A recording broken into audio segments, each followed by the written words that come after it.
Hello, everyone. Welcome back to another episode of the NJ1ST podcast. My name is Ryan McDonald. Another guest joining me today, a Gen Z candidate. I remember I had another county commissioner candidate, Jonathan Duff. We have another Gen Z Bergen County candidate for commissioner, Michael Joseph. Thank you for joining us today. Thank you for having me on, Ryan. It's great to be here. And this is for NJ1ST viewers, a free speech platform. And just introduce yourself and tell us why you're running for Bergen County Commissioner as a young Gen Z. Of course. My name is Michael Joseph. I am a sophomore at Rutgers University, poli-sci labor studies major. I am also the vice president of the Rutgers Republicans and president of the Turning Point chapter, newly elected. I'm also part of student government down at Rutgers, working a lot on free speech issues in the university. And I'm running for county commissioner in Bergen due to recent events regarding illegal immigrants and how they're destroying our county. Yeah, I went walking over in Middlesex, and I noticed that there was where the bus drop locations. I'm hearing a little feedback in your background, but it's just fine. We can keep continuing.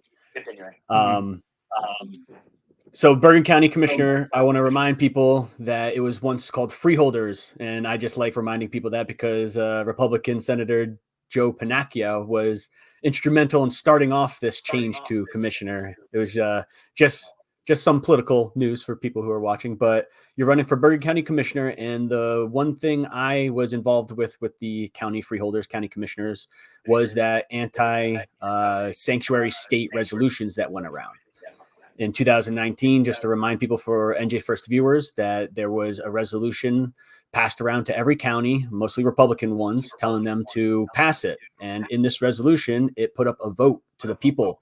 Let the people of the entire county, a public question, decide whether or not they wanted their sheriff to cooperate with ICE or not, and to deport illegal aliens. And only Sussex County did it. I lobbied my own Warren County. Nobody did it. Bergen County didn't do it. So my first question right off the bat, would that be something you're interested in doing? I mean, giving the people of Bergen County a vote, let alone maybe the politics and strategy there is that with the majority of Bergen County, are they Democrats? Would they not vote for it?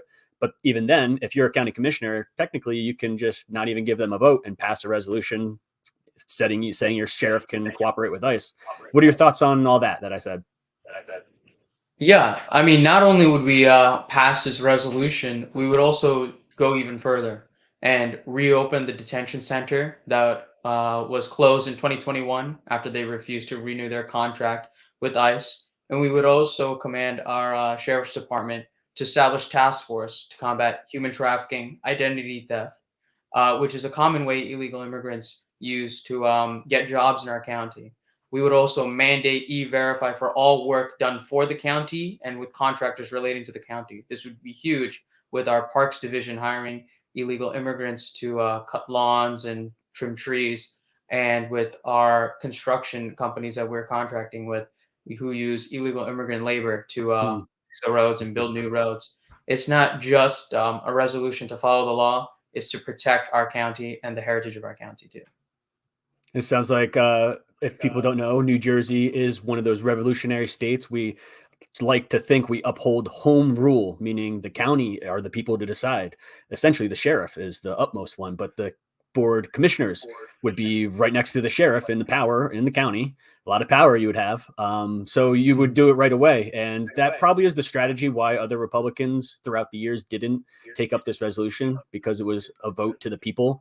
And New Jersey's so separated and conservative Republican, liberal, and Democrat that you wouldn't put this resolution up to a vote in Essex. But sounds great that you understand the issue and would take matters into your own hand. Not necessarily leave it to the people to decide, because as we can tell in New Jersey, people aren't learning from their mistakes. And Well, I mean, go ahead. Go ahead. well, the nature of Republican government is that the people can't decide on every issue; they have to pick us. And the issue with the current commissioners is, a lot of these Democrats, they're like America, what you would consider America First Democrats, working class, Catholic Irish, Catholic Italian, and they pick these individuals, Democrats that they think would stand up for the working people, the average man, but in reality, they are tied to special interest groups, real estate developers, special interest leftist groups, and they're more beholden to them than they are the people. And that's why I would just go straight forward with any sort of bill and resolution, because the thing is, the people would have elected me to lead them, to organize this effort on their behalf. And that's what I believe, and that's how I would act in office. Right. The putting the people to a vote is a sense of direct democracy, and we don't want that. Yeah, I understand. So right into the development part, because you mentioned on that. Over here in Warren County, Republican-led, Republican majority, and still the overdevelopment of the warehouses, specifically because it's on farm and historical lands that they don't want this land sold, even though it's private property and they can sell it, stuff like that. But it's the county commissioners that are, negotiating these deals, even though it goes to the township master plan. There's all this politics involved in it. But how's the overdevelopment over in Bergen County? Is there the warehouse issue or for jobs, or is there the affordable housing issue I hear about over there? Because to be honest, we could use some affordable housing over here in rural Warren County, but that's not where the people are. So how's it going over there in Bergen? The number one issue at Bergen currently in regards to overdevelopment is the construction of two types of apartments: luxury apartments and Section 8. Because of our proximity to New York City, we have a huge influx of New Yorkers coming into our county. And I guess in order to accommodate them in this new market, they are now they're planning on knocking down American Dream Mall, Garden State Mall, and part of Primus Park Mall. Really? And all three of those malls being in Bergen County. I know American Dream is in East Rutherford, so that is also in Bergen County. They're planning on, because of COVID, these malls have lost so much business, and they either want to partially knock them down and create open mall concepts with apartments, or completely knock them down and replace the whole thing with Section 8 apartments. And obviously, this will cause huge issues in regards to traffic, but it also cause issues people don't know, because people who rent don't pay property tax. So who's paying into the school system? Now you have a huge influx of people who attend the school system but aren't paying into it. This causes so many issues for county services and public services. This will create too much of a strain on all of us. And so I oppose the construction of this. Also, uh, I'm going to be honest, after 2020 BLM, they pushed hard on this issue of building rent control housing in suburban neighborhoods, and this idea to abolish the suburbs, to force, I would call it almost DEI housing, forcing the forced diversification of counties. And look, if people want to move into the county because they believe is a good thing, that's one thing. But this sort of forced, top-down, bureaucratic effort to do so is deplorable. And we are going to fight this issue and every level of government. And if you elect me, I would fight it on the county level, leading efforts to making sure that these businesses don't close and that their land isn't developed into all these apartments. So that American Dream Mall, the one that like was just recently finished, they have plans to like break it down and do some other stuff with it. Right now, they're in. I think that I heard that they're in bankruptcy court. I remember that at the end of the pandemic, they came out with eight hundred Right. dollars in their bank account. It's a huge mall. $800 means that it's game over. And I have heard rumors that there are efforts to rezone that land into Section 8 and luxury apartments. And, let me say this about luxury apartments. I'm actually I'm the rep on the New Brunswick rep control board, due to my proximity to Rutgers and it being in New Brunswick. Um, and I see that, right, luxury apartments is Hmm. just code for avoiding affordable housing and charging as much rent as you want, and raising a ton of money from foreign investors, especially Chinese investors, to speculate on real estate prices, which is one of the biggest reasons why affordable housing is just, you can't find it in anywhere in New Jersey, especially in Bergen County. My house that I currently live in, when we bought it, my family, it was $150,000. Now it's like 850,000. It's a nice place. It's Ooh. not $1 million nice.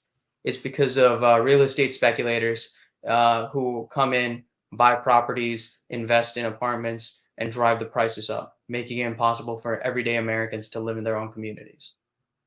I just got finished listening to Theo Vaughn have on Dave Ramsey, talked about everything you just mentioned, all that, and it's all new to me, but seems like inflated just like everything else. And it's, not necessarily maybe going to crash because everybody thought America was going to crash plenty times, but it's just going to get maybe more expensive. Venezuelan dollars are going to be just like American dollars soon. Maybe, I don't know, not that bad. But that's awesome that you know all that. And you're going to have to know that if you're running for county commissioner, definitely. And the one thing that we missed was just the pro Second Amendment sanctuary resolutions. There was a lot of places, township and countywide, that did pass the Second Amendment resolution just to, reaffirm that they support the Second Amendment. A lot of people gave it flack. A lot of people poked holes in it just because it's just has no teeth. But subsequently, what happened after was the Bruin case. I forget what happened with that, but now New Jersey can apply for concealed carry permits. So, and the sheriffs, now the elections of sheriffs are going to become just as more political too, because we have the Second Amendment now again in New Jersey. Actually, maybe some people say for the first time too. But let's just hear your words about the Second Amendment in a more populous located area. People want people to still have the same values no matter where they are. But let's just hear your opinions on it. Yeah, the Second Amendment is so critical, especially with our proximity to New York City. We have seen a rise in crime, and we have not seen a similar rise in investment into our sheriff's department or police departments, right? And now we are now expected to really defend for ourselves. And so it becomes critical for anyone who wishes to be a gun owner to have the right and access to guns. The reason why I wanted to push for a Second Amendment resolution in Bergen County is because I have many friends all over the county who are gun owners, legal gun owners, and they tell me how impossible it is to become one, and then once becoming one, stay one. They always pass new laws, new resolutions, new policies that they do not communicate to gun owners, that they do not accommodate gun owners. They passed a recent one where you can no longer have not recent, a while ago, but extended clip, right, Right. for for anyone who owns a pistol. Well, what happens to the people who bought it? Do they get their money back? Where do they drop it off? None of this is actually communicated to gun owners, despite gun owners having their information at gun stores and etc. The police departments and sheriff's departments don't work with the Second Amendment or gun owning community to accommodate these new rules. And so what it is they really are just they either don't care or actively trying to criminalize gun owners in our county. And I know it's a liberal county and I know it's a liberal state, but the right of Second Amendment, the right to a Second Amendment and the rights of gun owners should not be infringed upon. And we cannot just make this difficult for them. And that's why I want to help out gun owners in our county, because I don't want to see them be criminalized for a non-criminal constitutional activity. Nice. Well said. And over there in Bergen, I gotta poke some holes, but there were some representatives, won't say any names just because I've said it so many times, that voted for extreme risk protection orders, ERPO laws, red flag gun laws. Are you aware of them? And we won't go into it. I'm just, are you aware of them? Are you for them, against them? Or do you not know much about them? I do know that I've heard in general about these individuals and pushing red flag laws. I know that they believe that it's a bipartisan measure, that it doesn't grab guns. What they do not know, I think maybe due to a generational difference, is that there's something called an activity that numerous activist groups, leftist groups engage in called swatting, where they will call in Mm-hmm. a false bomb threat, a false kidnapping allegation to the police, and then the SWAT team will come. And believe me, those guys are not messing around. And with the individuals who get their house knocked on, they have no idea what's going on. They think they're being invaded. They think they're being wrongly accused. Red flag laws are deadly. And, I'm all for some sort of bipartisan measure as long as it protects gun owners for public safety. Red flag laws is not bipartisan. They violate due process rights and put gun owners and police officers in harm's way. And we play into the hands of radical leftist activists who use this as another tool in their toolkit to attack conservative activists. Good point. Good point. And that's from a Gen Z point of view. Definitely, a millennial like myself can understand that, and that's good messaging. To get other people to understand the issue rather than just brush it off. Gun rights, something like that. No, you know about swatting, right? It's like, yeah, I do. I do know about swatting. And then that's a good way to get them into it. That's very, very nice. I might steal that if you don't mind. So let's move on to university campuses and free speech. You said you are on Rutgers, New Brunswick. I myself am Rutgers Newark alumni. Rutgers is the state college of New Jersey. A lot of people attended there. And it's in the news, just New Jersey news, I suppose, just because they want to be a part of the whole national news. Everybody's now protesting again. Looks like everybody that was from BLM, Antifa, the left, Marxist communists are coming out of their, it's springtime out. It's nice out. And they're protesting because of what they say. And people can believe whatever they want to. The genocide in Gaza, the Israel and Hamas war. And the way I look at it from the America First point of view, is that foreign aid, I don't want any of that, and foreign influence, the foreign lobby, and we have enough problems here we have to address before we address anyone else's. But it looks like this is taking over the nation, meaning with the media. So how, I know we talked a little bit before we started recording, but how is Rutgers, New Brunswick today? Well, I'm not gonna lie. It's a very tense situation. We don't have open riots as you see in UNC, UCLA, Columbia, etc., or open police action as you see in University of Texas or in numerous college campuses in Los Angeles. I knew that was a big issue. But what you do have is acts, individual crimes and acts that are being perpetrated against each community. We had a Muslim center that was broken into. We've had numerous Jewish students who were complained about being harassed on the street. And look, the thing is, you are right, Ryan. This is a foreign conflict. We are all Americans at the end of the day. We all must come at this issue and this conflict from that perspective and with that those values. We have to not only protect free speech and protect the right to assembly, right? We have to do that. We cannot just shut it down because of what they're saying about a foreign nation. And also contrast that with you cannot just commit violence in the name of a foreign nation or in the protection of a foreign population. You know, we cannot America cannot be in the middle of all these wars that happen in every other country. We cannot open up a new front on every college campus. Now, look, you know, uh, and again, this is a both sides type issue. You have one side pushing through something called the anti-Semitism awareness bill and the TikTok ban bill because of the Israel ideas that are promoted on campuses. Well, that violates free speech. And as the co-chair of the free speech subcommittee, that's a big deal. And that's a huge concern for me. And on the other side, you can't have this sort of open leftist violence that you see on campus. We have to, as a nation, come together and realize that this is America. This is not Israel and Palestine, right? You cannot commit your acts of violence or harassment here.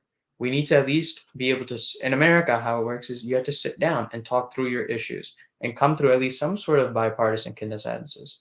And that consensus should be something that benefits America and not benefits any special interest or lobby. And that's what I advocate for down at Rutgers. Again, not a very popular opinion, but it's a view that I believe in, and it's a view that I always push, and irrespective of what leftists or other groups, liberals might say.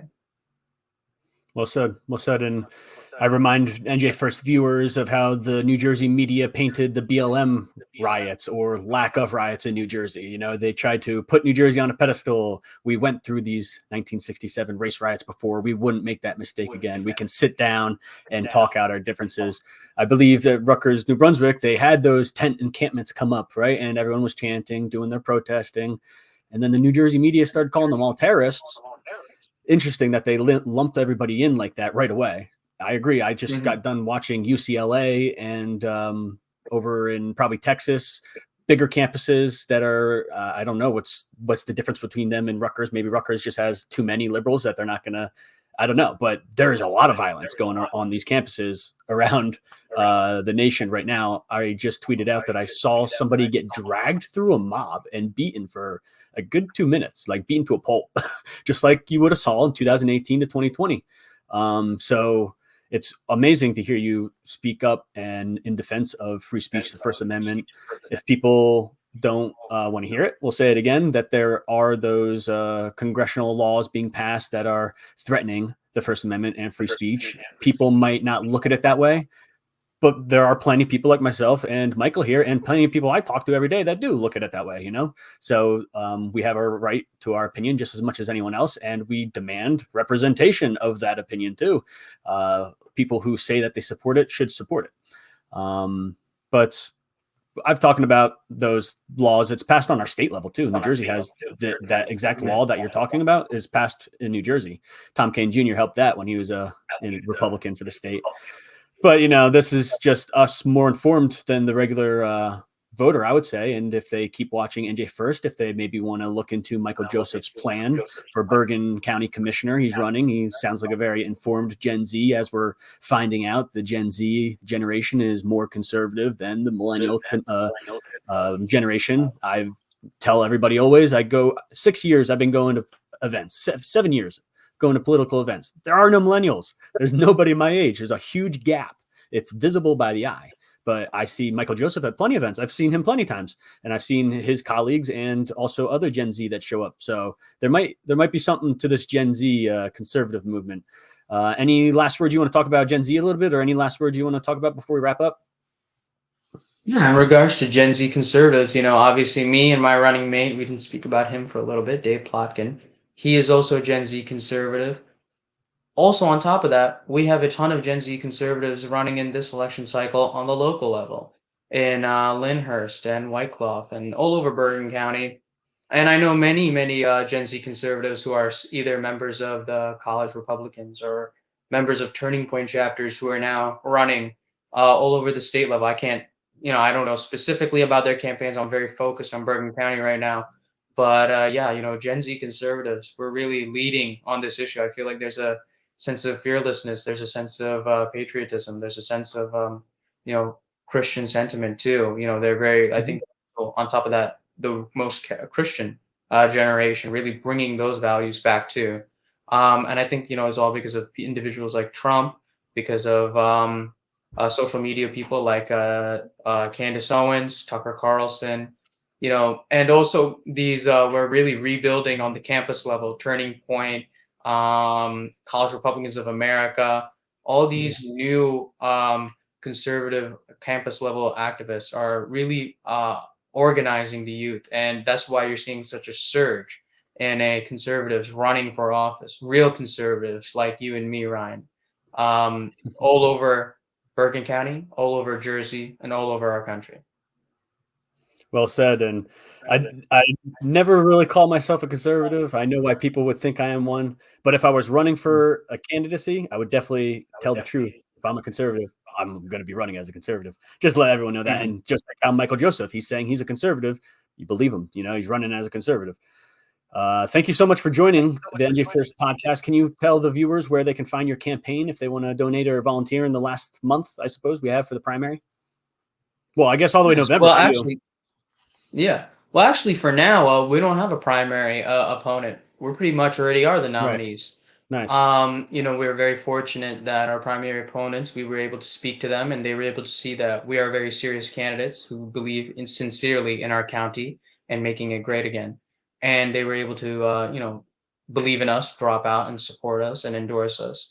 As for finding our campaign resources, we can be found at Plotkin/Joseph for Bergen County on Instagram. And on that site, we have a link tree featuring our fundraising efforts, featuring our event schedule. Actually, I'll say this right now, we are having a rally come up in front of the Bergen County Jail. Date to be announced. I'll give that information over to Ryan. But this rally will be to basically bring awareness to an incident that happened in Fairview, where an illegal immigrant by the name of Billy, Bylly, Guatemalan migrant, kidnapped and brutally raped a mother in front of her child in his home. and left, and she broke out. Now he's at Bergen County Jail, and you know, because of this sort of, we don't, because we're a sanctuary state and we're a sanctuary county, also, we got rid of our ICE detention facility. There's a lot of confusion on if he's ever actually going to be deported. And so we're going to have a rally featuring our campaign, but also other, campaigns that care very deeply about this issue, congressional and sheriff candidates, I mean, will come, and it'll be a big rally. We are, again, date and time to be announced. I'll give that over to Ryan once we plan that out and figured out schedules. But yeah, if you could come to that, viewers, that'd be great. And we would love to speak to you and see how we can best put Bergen County first and put Americans first for the first time in our county and in our state. Awesome. Thank you for sharing that. I know that Dave and yourself have been doing a lot of rallies for the past 2 years, I guess, 2 or 3 of them at least, for these causes that are incredible stories, egregious stories. And Mhm. was that recent, or did the media pick up on Yes, it? it was actually very recent. I can send you the link after the interview, but this happened. It was reported May 1st. This was a very recent Very story. recent.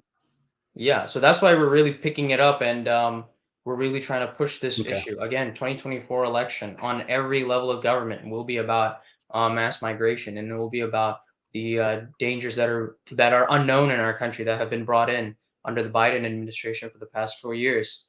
And so, really, we're gonna have this rally to not just commemorate um, what happened to this young mother and her child, but also to commemorate what happened to all peoples all across the county and all across the state and all across the country. I mean, I'll give you a quick story, very quickly. This isn't a crime or anything that I'm going to tell you, but this demonstrates how bad this issue has gotten.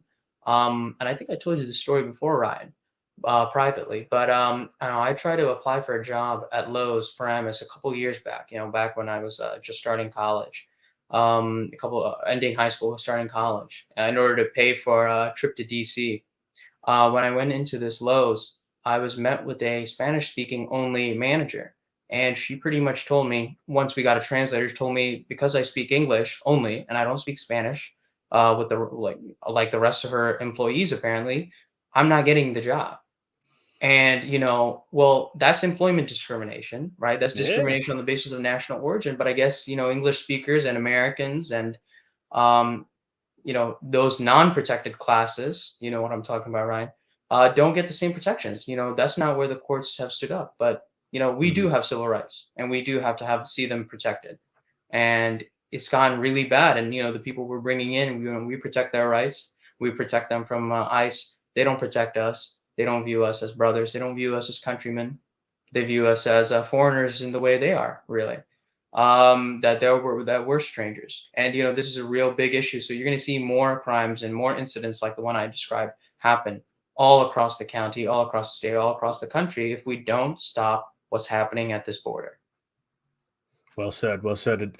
A solution needs to happen. A big problem like that is existential to America. We gotta do Hmm. something.